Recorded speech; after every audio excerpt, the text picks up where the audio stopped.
আসসালামু আলাইকুম, সকলকে প্রীতি ও শুভেচ্ছা জানিয়ে শুরু করছি ম্যাডিক নার্সিং কর্তৃক আয়োজিত আমাদের ধারাবাহিক আয়োজন অর্থাৎ প্রশ্ন ব্যাংক সলিউশন ক্লাস। আজকে আমরা উপসর্গ এই টপিক থেকে বিগত সালের প্রশ্ন ব্যাংক নিয়ে আমরা আলোচনা করব। অর্থাৎ এই টপিক থেকে আসা বিভিন্ন বছরের প্রশ্নের খুব সহজ একটা ব্যাখ্যা দেওয়ার চেষ্টা করব। তো আমরা দেখতে পাচ্ছি প্রথম যে প্রশ্নটি, যে সু উপসর্গটি খেয়াল করে দেখো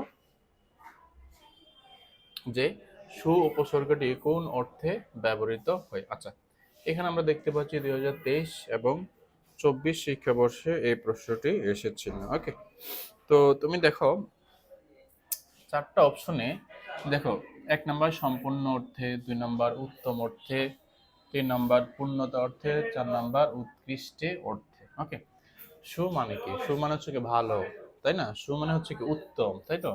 তাহলে সু উপসর্গটা সব সময় এটা কি হবে? উত্তম অর্থে ব্যবহৃত হবে। যেমন দেখো কাজ, এই শব্দের পূর্বে যদি তুমি সু উপসর্গ বসাও তাহলে কি সুকাজ মানে কি উত্তম কাজ, তাই না? তাহলে সু উপসর্গটা মূলত উত্তম অর্থে কিন্তু ব্যবহৃত হয়, তাই না? তাহলে এটা উত্তম অর্থে ব্যবহৃত হবে। এবার আসি উপসর্গের, যেহেতু আমরা আজকে আলোচ্য বিষয়, তাহলে এইখান থেকে আমাদের পরীক্ষার কি কি প্রশ্ন আসতে পারে বা কিভাবে প্রশ্ন আসতে পারে, এই টপিকটা নিয়ে আমি একটু শর্টকাটে একটু তোমাদেরকে ধারণা দেওয়ার চেষ্টা করি। যেমন তোমাদের পরীক্ষাতে আসতে পারে উপসর্গ কোথায় বসে, শুরুতে নাকি শেষে? তাহলে আমরা মনে রাখবো উপসর্গ কি হয়? শব্দের শুরুতে বসে। কোথায় বসে? উপসর্গ বসে শব্দের শুরুতে। কোথায় বসে? শুরুতে। এটা মনে রাখবো। এবার আসি উপসর্গের মধ্যে বা আচ্ছা লিখি উপসর্গের মধ্যে সু, এটা কোন উপসর্গ? এটা কি বাংলা উপসর্গ নাকি তৎসম উপসর্গ? ঠিক আছে, তো এইভাবে কিন্তু আমাদের পরীক্ষায় প্রশ্ন আসতে পারে। তো আমরা এটা লিখে রাখি, এই সু হচ্ছে বাংলা প্লাস তৎসম, বাংলা প্লাস তৎসম উপসর্গ। মানেটা কি? মানেটা হচ্ছে তুমি দেখবা সু এই উপসর্গটা তুমি বাংলা উপসর্গের মধ্যে পাবা, একইভাবে এটাকে তুমি তৎসম উপসর্গের মধ্যে পাবা। তাহলে এরকম ভাবে তুমি 4টা উপসর্গ পাবা, এরকম ভাবে 4টা উপসর্গ তুমি দেখবা যে এটা খাঁটি বাংলার মধ্যে আছে, একইভাবে এটা তৎসমের মধ্যে আছে। তো এরকম ভাবে আমরা 4টা উপসর্গ পাবো। তো যেমন দেখো 4টা উপসর্গ কি কি, যেমন আমরা লিখতে পারি আ, সু, তারপর হচ্ছে বি, তারপর হচ্ছে নি। আ, সু, বি, নি, এই 4টা উপসর্গ। এটা কোথায় কোথায় পাবো? আমরা এটা পাবো খাঁটি বাংলা উপসর্গে পাবো, আমরা পাবো কোথায়? তৎসম উপসর্গের মধ্যে পাবো। তাহলে এই 4টা উপসর্গ আমরা খাঁটি বাংলা এবং তৎসম দুটার মধ্যে কিন্তু পাবো। এখন আসি বুঝবো কিভাবে কোনটা খাঁটি বাংলা হবে, কখন তৎসম হবে। এখন এটা বোঝার জন্য মনে রাখবা, যেমন আমি এখানে 2টা শব্দ লিখি, সুকর্ম আর একটা লিখলাম সুকাজ। এখন 2টা শব্দ খেয়াল করো। প্রথমে তুমি কি করবা? এই যে সু, এই উপসর্গটাকে প্রথমে তুমি বাদ দিবা। তাহলে বাদ দেওয়ার পর তুমি যে শব্দটা পাবা, ওই শব্দের মধ্যে যদি তোমার কি থাকে? রেফ থাকে। ওই শব্দের মধ্যে যদি তোমার যুক্ত বর্ণ থাকে, যুক্ত বর্ণ, ওই শব্দে যদি তোমার জফলা থাকে, ঠিক আছে, তখন মনে রাখবা ওই শব্দটা হচ্ছে তৎসম উপসর্গ। ওই শব্দে সুটা হচ্ছে তৎসম উপসর্গ। তাহলে সুকর্ম শব্দে সুটা বাদ দিলে কিন্তু কর্ম শব্দের মধ্যে কিন্তু একটা কি পাওয়া যাচ্ছে? একটা রেফ পাওয়া যাচ্ছে। তাহলে এই যে রেফ পাওয়া যাচ্ছে, এই কারণে সুটা হচ্ছে একটা তৎসম উপসর্গ। ঠিক আছে, আর সুকাজ শব্দে সু বাদ দেওয়ার পরে আমরা কাজ এই শব্দ পাচ্ছি, কিন্তু কাজ শব্দের মধ্যে কিন্তু রেফ নাই, তারপরে জফলা নাই বা যুক্ত বর্ণ নাই। তাহলে যদি রেফ, জফলা অথবা যুক্ত বর্ণ যদি এগুলো না থাকে, তাহলে আমরা সেটাকে খাঁটি বাংলা উপসর্গ হিসেবে আমরা নিব। তাহলে এইখানে সুটা হচ্ছে কি? খাঁটি বাংলা উপসর্গ হিসেবে নিব। তাহলে আমাদের 1 নম্বর প্রশ্নের উত্তরটা হচ্ছে কি? উত্তম অর্থে ব্যবহৃত। তাহলে এইটা যে কোনো ভাবে আসুক, আমরা এটাকে উত্তম অর্থে আমরা অ্যান্সারটা দেব। 2 নম্বর, বিদেশি উপসর্গ দিয়ে গঠিত শব্দ নিচের কোনটি? আমরা দেখতে পাচ্ছি এই প্রশ্নটা 2017 এবং 18 শিক্ষাবর্ষে এসেছিল। এখন আসো 4টা অপশনে দেখো উপসর্গ কোথায় বসে। আমরা তো জানি উপসর্গ কোথায় বসে? শুরুতে বসে, তাই না? এখন 4টা অপশন দেখো, শুরুতে কি আছে? এখানে বে আছে, এখানে কি আছে? নি আছে, এখানে কি আছে? বি আছে, এখানে আছে নি আছে। আচ্ছা আসো, এখন এই নি, এটা মূলত বাংলা উপসর্গ অথবা আমরা তৎসম উপসর্গ দুইটার মধ্যে কিন্তু পাই। তাহলে সি নাম্বারটা আমরা বাদ দিতে পারি। আমাকে তো বলা হচ্ছে যে বিদেশি উপসর্গ কোনটি বা বিদেশি উপসর্গ দিয়ে গঠিত শব্দ কোনটি। আমি চারটার মধ্যে তিনটা আমি খুব ইজিলি বাদ দিতে পারি। যেমন বি, তাহলে বিটা কিন্তু বাদ দিতে পারি কেন? কারণ বিটা কিন্তু আমরা বাংলা এবং তৎসমের মধ্যে পাই, বাংলা অথবা তৎসমের মধ্যে পাই। এবং একইভাবে নি, এটাও কিন্তু বাংলা প্লাস তৎসমের মধ্যে পাই। তাহলে কিন্তু আমরা খুব ইজিলি কিন্তু আমরা তিনটা অপশন বাদ দিতে পারি।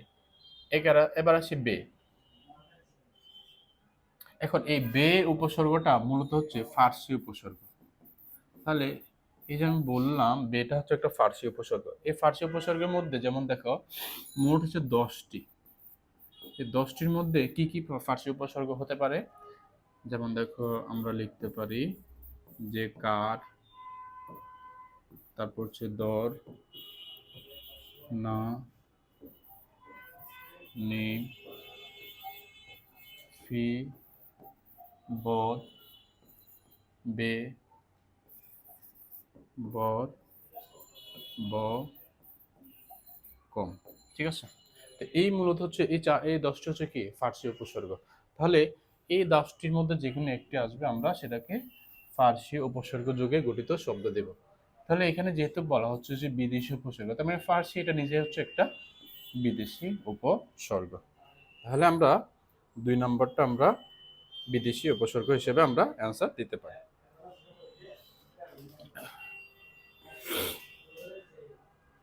এরপর আসি 3 নম্বর, নিদাগ শব্দের নি উপসর্গটি কি অর্থে ব্যবহৃত? আমরা দেখতে পাচ্ছি এই প্রশ্নটা 2019 এবং 20 শিক্ষাবর্ষে এসেছিল। ওকে, আচ্ছা, নিদাগ মানে হচ্ছে কি? অতি দগ্ধ হয়েছে বা অনেক বেশি গ্রীষ্ম। তাহলে আমি এখানে দুইটা কথা বললাম, একটা হচ্ছে কি অতি দগ্ধ হয়েছে, আর আরেকটা বললাম কি অনেক বেশি গ্রীষ্ম। তাহলে তুমি দেখো এই নিদাগ মানে হচ্ছে কি অনেক বেশি অর্থে। তাহলে অনেক বেশি মানে হচ্ছে আতিশয্য, আর আতিশয্য মানে হচ্ছে কি অতিরিক্ত বা অনেক বেশি, অতি বা অনেক বেশি। তাহলে নিদাগের অর্থটা যদি আমি খেয়াল করি, এটার অর্থটা কি দাঁড়াচ্ছে? অতি দগ্ধ হয়েছে। তাহলে আমরা এই বিষয়টা দেখতে পাচ্ছি যে যখন গ্রীষ্মকাল হয় তখন কিন্তু অনেক বেশি কিন্তু তাপের প্রবাহটা সৃষ্টি হয়। তাহলে এই ক্ষেত্রে নিদাগ এই কথাটা কিন্তু আদি সাহায্য হিসেবে ব্যবহৃত, মানে হচ্ছে কি অনেক বেশি অর্থে ব্যবহৃত। ওকে, তাহলে আমরা এটাকে সি নাম্বারটা সঠিক উত্তর দিতে পারি। এখন আসি 4 নাম্বার, অভি কোন প্রকারের উপসর্গ? অভি কোন প্রকারের উপসর্গ? তাহলে আমরা দেখতে পাচ্ছি 1 নাম্বার বাংলা, 2 নাম্বার তৎসম, 3 নাম্বার আরবি এবং 4 নাম্বার হিন্দি। এবার আসি এই বিষয়টা আমরা কিভাবে বুঝবো। যেমন দেখো আমরা যদি খেয়াল করি যে ডি নাম্বার হিন্দি উপসর্গ, তাহলে হিন্দি উপসর্গ মূলত হচ্ছে একটি একটি কি হর। এই হর হচ্ছে এটা মূলত হিন্দি উপসর্গ, এবং একইভাবে এই হর এটাকে আমরা উর্দু উপসর্গ হিসেবে আমরা এটাকে নিতে পারি। তাহলে কিন্তু আমরা খুব ইজিলি কিন্তু বের করতে পারতেছি যে হিন্দি উপসর্গ এটা কিন্তু হবে না, কারণ একটা উপসর্গ আর এখানে বলা হচ্ছে অভিকোণ উপসর্গ। ওকে, এখন আসি আরবি উপসর্গ 3 নম্বর। তো আমরা যদি খেয়াল করি সি নাম্বারে আরবি উপসর্গ এটা হবে না কেন? কারণ আরবি উপসর্গ হচ্ছে মূলত 4টি। তো 4টি কি কি? সেগুলো হচ্ছে আম, আরেকটা হচ্ছে খাস, আরেকটা হচ্ছে লা, আরেকটা হচ্ছে গর। তাহলে এই 4টা হচ্ছে মূলত আরবি উপসর্গ। তাহলে এখানে বলা হচ্ছে 4 নম্বরে যে অভি কোন প্রকারের উপসর্গ। তাহলে কিন্তু আমি সি নাম্বারটা কিন্তু খুব ইজিলি বাদ দিতে পারি। আমাদেরকে কিন্তু মূলত যে 4টা অপশন আসবে, যে 3টা মূলত কেন হয় না এই বিষয়টা কিন্তু আমাদেরকে জানতে হবে। তাহলে আমাদের এই প্রতিযোগিতামূলক পরীক্ষাটা খুবই ইজি হবে। তাহলে কিন্তু আমরা ডি নাম্বার এবং সি নাম্বারটা খুব ইজিলি বাদ দিতে পারি। এবার তোমরা আরেকটা কথা মনে রাখবা যে তৎসম উপসর্গ হচ্ছে মূলত 20টি, আর খাঁটি বাংলা উপসর্গ কয়টি এটাও পরীক্ষাতে আসে। তাহলে এটাকে মনে রাখবা, এই খাঁটি বাংলা উপসর্গ হচ্ছে মূলত 21টি।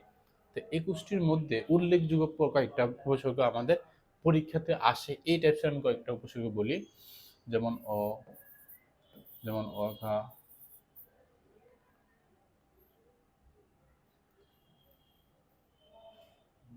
ওজ, তারপর হচ্ছে অনা, ঠিক আছে, আব, ইতি। তো এটা মনে রাখবো, এই উল্লেখযোগ্য একটা হচ্ছে তোমার খাঁটি বাংলা উপসর্গ যেগুলো আমাদের পরীক্ষাতে এসে থাকে।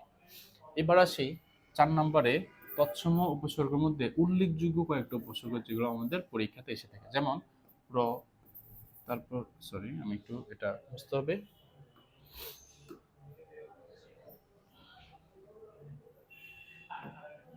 প্র, তারপর হচ্ছে কি পরা, পরি, প্রতি, অনু, সম, আচ্ছা অভি, আচ্ছা অভি, ঠিক আছে। তো এইগুলো হচ্ছে কি তৎসম উপসর্গ।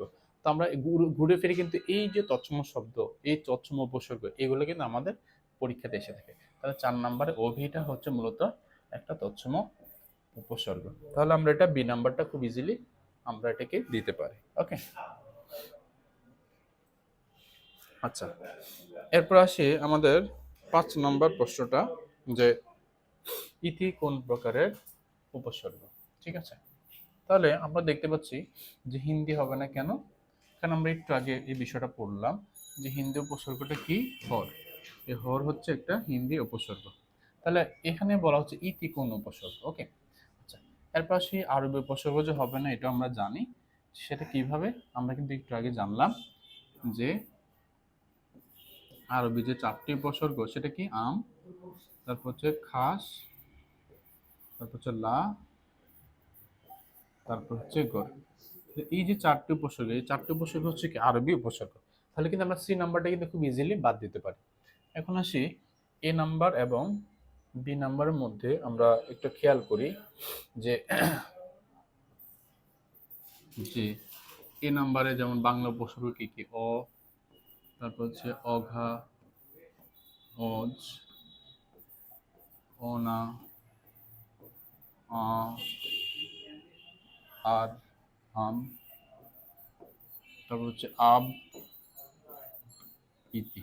এই যে আমি ইতি লিখলাম, ঠিক আছে। আর একটা হচ্ছে কদ, এটাও পরীক্ষাতে আসে। তাহলে কদ, এটা হচ্ছে কদ, ক। তাহলে এই যে আমি লিখে দিলাম, ঘুরে ফিরে কিন্তু আমাদের পরীক্ষাতে এই উপসর্গগুলো আমাদের পরীক্ষাতে এসে থাকে। তাহলে বাংলা উপসর্গের মধ্যে এই যে ইতি, ইতিটা হচ্ছে কি একটা খাঁটি বাংলা উপসর্গ। আর বাংলা উপসর্গ মোট কয়টি, 21টি, তাই না?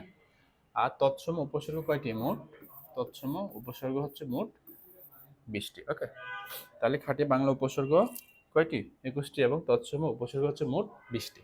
তাহলে ইতি হচ্ছে একটি খাঁটি বাংলা উপসর্গ। ওকে,